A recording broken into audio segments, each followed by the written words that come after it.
নমস্কার বন্ধুরা, ড্রিম হবি কলকাতা চ্যানেল বা শুভদীপ মজুমদার বা বাগান লাভার যেখান থেকে দেখুন না কেন সবাইকে স্বাগত। খুব ছোট্ট একটা টিপস, একটা না কতগুলো, যেগুলো এই ভিডিওতে দেব। প্রথম থেকে শেষ পর্যন্ত শুনলে এরকম ছোট্ট গাছে কিন্তু এরকম অসাধারণ ফুল ফুটতে বাধ্য হবে। তো এক এক করে বলছি সেই টিপসগুলো, আপনারা মন দিয়ে শুনুন। আমি একটু নিচে এনেই ভিডিওটা করছি। প্রথম কথা হচ্ছে যে আমরা গাছের কুড়ি কেটে বসাবো, প্রথম টিপস। সেকেন্ড পয়েন্ট হচ্ছে গাছের মাটি 1 মাস আগে তৈরি করে রাখবো। থার্ড পয়েন্ট হচ্ছে টবের ড্রেনেজ সিস্টেম ঠিকঠাক রাখবো। 4 নম্বর হচ্ছে টবের যে মাটি সয়েল মিডিয়া সেটা ওয়েল ড্রেন হবে। 5 নম্বর হচ্ছে টব নির্বাচন, আমরা ছোট টব সিলেক্ট করবো। এটা 6 ইঞ্চির গ্লাস টব আছে।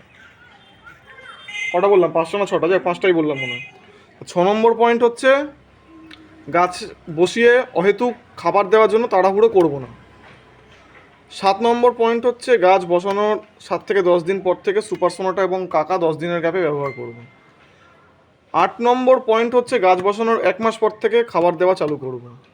9 নম্বর পয়েন্ট হচ্ছে খুব ভাইটাল পয়েন্ট, সেটা হচ্ছে আমরা যখন গাছটা বসাবো, এখানে দেখুন একটু ভালো করে, আমার মাটির লেভেল কিন্তু অনেকটা নিচে আছে টবের থেকে, প্রায় 1 থেকে 1.5 ইঞ্চি 2 ইঞ্চির কাছাকাছি নিচে আছে।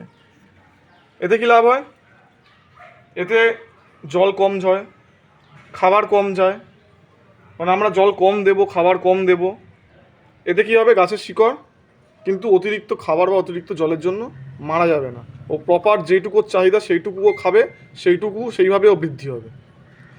10 নম্বর পয়েন্ট হচ্ছে কি, আমরা শীতকালে চেষ্টা করব 4 থেকে 5 ঘন্টা সানলাইটে রাখার। এগুলো তাইওয়ান ভ্যারাইটির জবা, 4 থেকে 5 ঘন্টা সানলাইটে রাখতে হবে। 11 নম্বর পয়েন্ট হচ্ছে গাছ ম্যাচিওর না হলে আমরা কোনো অনুখাদ্য, মানে কেমিক্যাল অনুখাদ্য বা এনপিকে 13-0-45 এসব আমরা দেবো না, না দেওয়াই ভালো।